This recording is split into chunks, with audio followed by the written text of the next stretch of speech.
Hey everyone, maybe you heard that we just released a new update 4.4.1 for our Commander and the Sexy application. But if you haven't checked it yet, make sure to go down inside the description because I'm going to leave the video of our presentation of this new update. But today I want to go a little bit deeper into all the features that we added and what we have improved also with the new version that we just released. The first thing I want to say is that this update was mainly for the Commander and the Sexy buttons. I see a lot of people in the comments say my knob didn't receive almost anything. Guys, it's two different products. We are developing both of them at the same time. You just need to give us a little bit extra few days and we're going to release a big update also for the knob as well. But today we're mainly going to talk about the Commander and the buttons and what's been added new to them. So the first thing I want to talk about is the macros. As you've seen in our presentation, this is a big change for us. We already gave the option to control up to 3 features at a single click of a Sexy button. So let me show you how to set it up.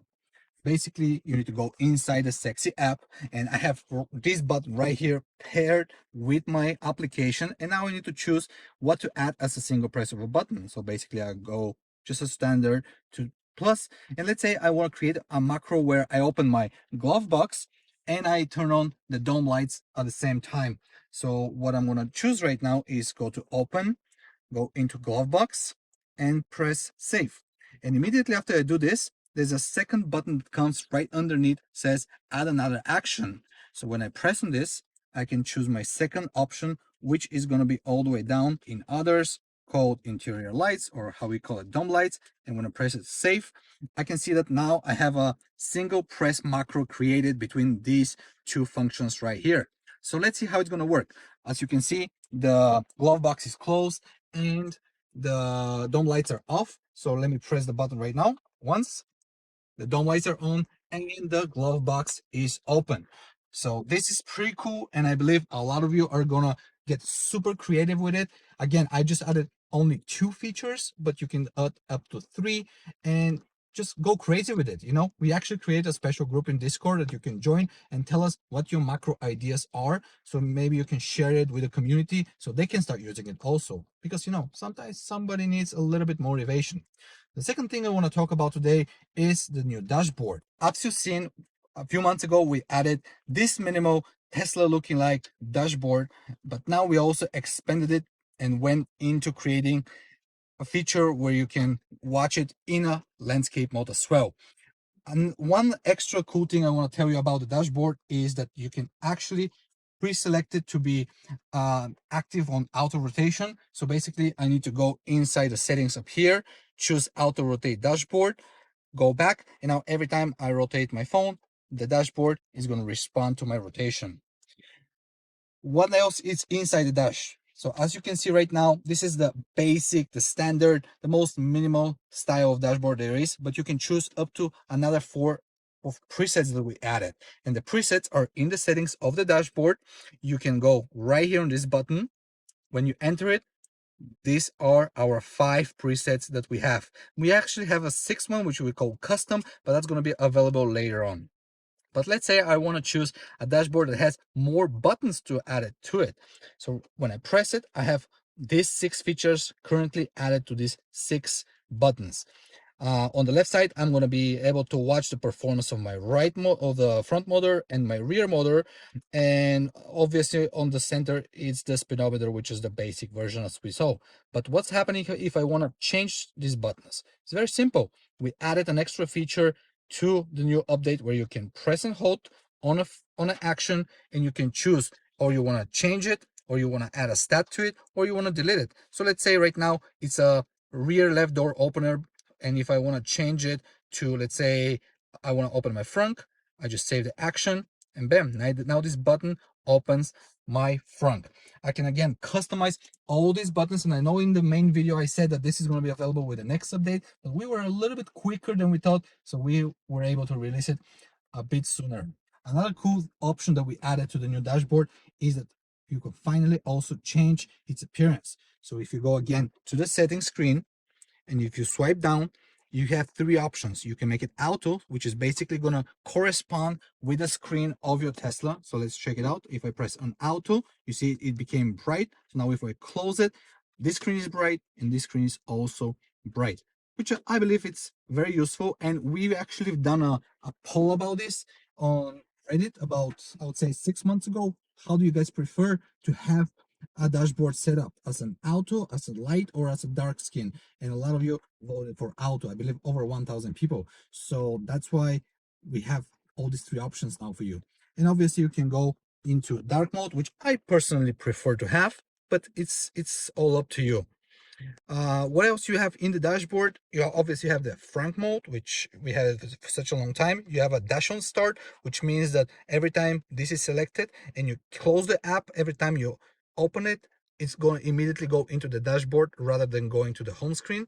And also we have show brake light on or off, which means, do you want to see the brake light appears at the bottom when you actually press the brake light inside the Tesla, or this one, or you don't want to have it? Some people, you just want to have a minimal look and you can remove it and you're not going to be able to see it. So this is pretty much about the dashboard. We're going to be expanding on it heavily. One thing we're going to be adding is right on this side, you're going to be able to see the live features that you activate through the S3XY buttons or the knob, which is pretty cool. So this way, all of you who have the dashboard right here at the front, you're going to be able to see real time when some of your features are activated or not on this side. But that's going to be probably available with the next update that we're going to release in about a couple of months. That's enough about the dashboard. Let's move forward. Another feature we added is the seat adjustment, which you guys went crazy. So let me show you actually where to find it. When you go inside the actions of the buttons, you have to scroll down and there's a brand new section called seat adjustment. You press on plus and there's so many options to choose from. But let's say right now, just for the demonstration, I want to control my backrest and I want to move it forward. So the left one is always going to be the one on the left of your car, obviously. So you save it, you go back, and now every time when I press on this button right here, the backrest is going to start moving, and when I press again, it's going to stop. And you can obviously assign this to the buttons, to the app, and eventually you're going to be able to assign it to the knob as well. So all of you, the S3XY knob users, don't get mad at us. This feature is coming to you very, very soon. But I want to point out one very important thing is that sometimes when you start using this action, the Tesla screen, when it detects that there's nobody on the seat, it might give you a little warning saying something along the lines that the seat is moving without needed to be moved or something like this. So no need to panic. It's just a warning because Tesla doesn't realize that you're actually moving the seat because you're not pressing the button on it. We're tricking the system, obviously, as you know. So just use it cautiously. Use it as it makes sense. Don't play around with it. Don't give it maybe to your kids just to press it back and forward for no reason. Just use it intentionally. That's our only opinion. And as I mentioned in the main video, that we have a super cool feature that we're going to experiment with this option for the seat controls, which we're super excited to show it to you when it's available. But for that, make sure to subscribe to our channel because once we are ready, we're going to point it out. And by the way, one cool thing to mention about the seat adjustment feature is that it's available for all the Tesla models, something that a lot of other products you might have seen from Far East cannot produce. Also, they require long additional wiring that you need to connect, like a second commander connected to your seat, and you can only move the passenger seat but not the driver's seat. With our feature and with our commander, you can do everything you can think of. You don't need any additional wiring. You can control both seats together, separately, you name it. Again, check everything we do on our channel. Another thing we showed on our presentation video is that we already gave you the option to control your motors when it comes to all-wheel drive cars. A lot of you are confused why we haven't released this, but you have no idea how many people on Discord are asking us, can we do this for them or not? So basically, let me show you where you can find it. When you press again on the actions, you can swipe down, you can go into traction control, and in there, obviously you can see the drift mode features, but this is not a drift mode. option, but this is only a disable a front or disable a rear motor. So obviously, if I choose the front one, my car is going to turn into a rear wheel drive vehicle. You can accept. When I press on the button here, let's see what's going to happen on the Tesla main screen. So first of all, you always need to be in park. You cannot do this while you're driving. I know a lot of you are getting creative and you want to change it on the fly. No. Let's start slow and let's do it from the park position first. So let's say right now I'm in park, and when I press on disable front motor, bam, there is a warning that Tesla gives you that your one of your motors is disabled, and actually on the top you can see it's a front one. So what's going to happen now? Only the rear one is going to perform any discharge, and only the rear one is going to get a regen. But if you want to activate your front motor, you don't need to get out of the car or restart the vehicle. You can just press the button again. So I press on it when I'm in park, and bam, the warning is gone. My car is back to all-wheel drive as was intended before. And this is a feature that it's brand new. We haven't experimented too much with it. So please go down in the comments if you used it and share your experience with us, with the rest of the community. You know, a lot of people are interested about it. So they want to hear from you. Now I want to talk a little bit more about small improvements and bug changes that we actually fixed with this update.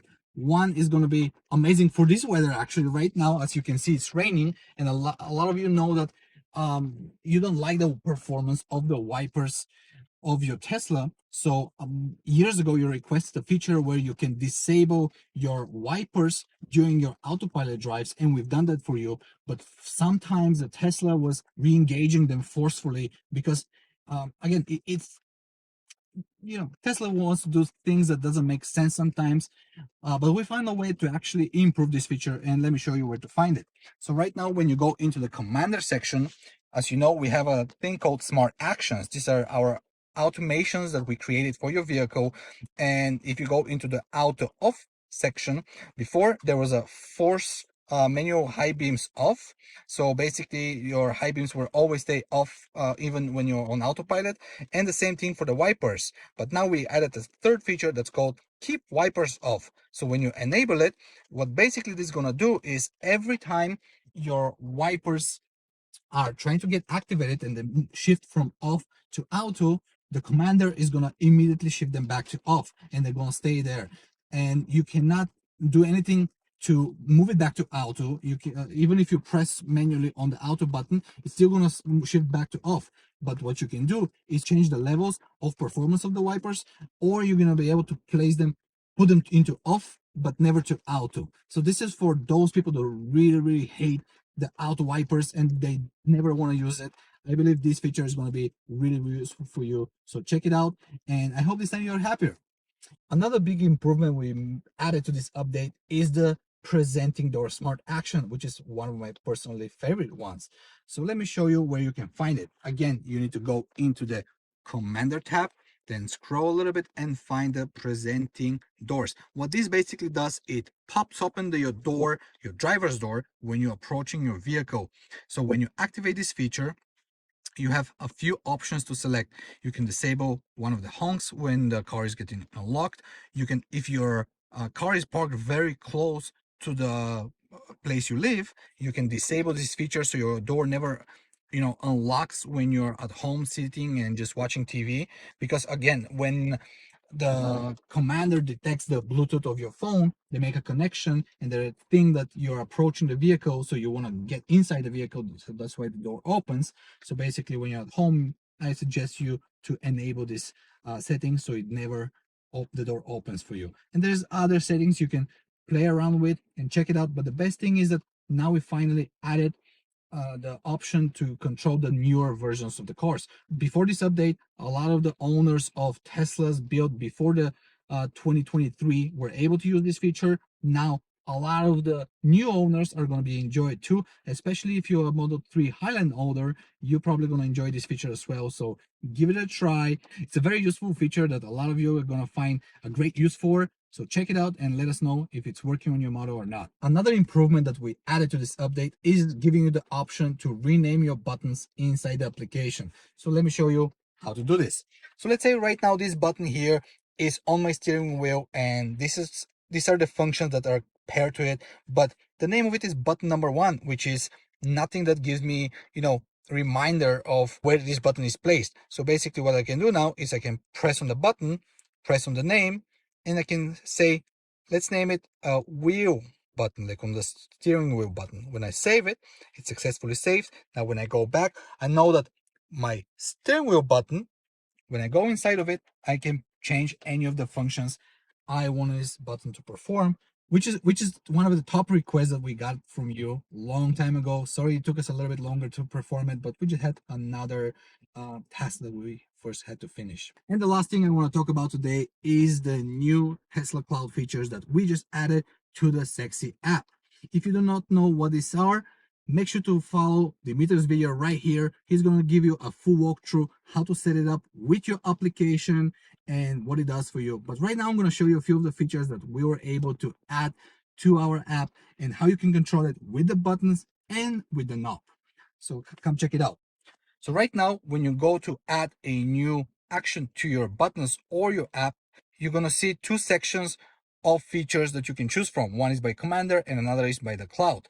And the cloud features are relatively limited, but there are some cool options. And let's say I want to control the HVAC of this vehicle. So I'm going to control climate control options, choose the on off feature, save it. And now on my dashboard, I'm going to have the on off option. So right now you can see on the Tesla main screen that the HVAC is on. And when I press on the button, it's going to go off. And when I press it again, it's going to go on, which is pretty cool. And there's about 15 new features added through this Tesla API that you can play around with, see how it works. And please know that, yes, right now you can do it via the S3XY buttons, or you can use them via the S3XY app. However, we are also going to be adding it to the S3XY app as well. So don't worry, we haven't forgot about you. They're going to be available with one of the next updates. Actually, we already added two of the features to the knob, and let me show you how it works. Before this update, the knob's temperature was not corresponding with the main display of your Tesla, but now it does. So right now, when I go in to the temperature setting and I increase it to 22, it jumps up to 22 on the main display as well, and you can play with it as you wish. And we also added seat heater control, which is also corresponding here. So let's say if I want to increase the temperature of my driver's seat, it also shows it on the display, something that it wasn't showing before. Yes, there's a lot of features that are still missing, and we're going to be adding them slowly when Tesla allows us to do that. But it's a big improvement. A lot of you are going to be happy to see that finally you have extra controls and comfort with the knob and with the buttons. And since I mentioned that this is a brand new thing that Tesla released, it's not quite optimized yet, so we are working on making it more user-friendly. But for now, just to make sure that all these features are working for you and they're synchronized, you need to have your S3XY app open or foreground. Maybe on some phones like the iPhone, it's going to be working on background as well, but that's another reason why you should be using the S3XY tiles or the dashboard at all times. Now you have another reason why to do that. I'm pretty sure we're going to find a smarter way how to control it, or Tesla is going to optimize it before we do. So just make sure to follow all the updates, and we're going to get you notified when it's available. But that's pretty much it for this update. I hope you guys learned a lot. I'm going to be making a lot of videos like this with every new update because you guys asked for it a lot in our last video. So get used to seeing my face. See you soon.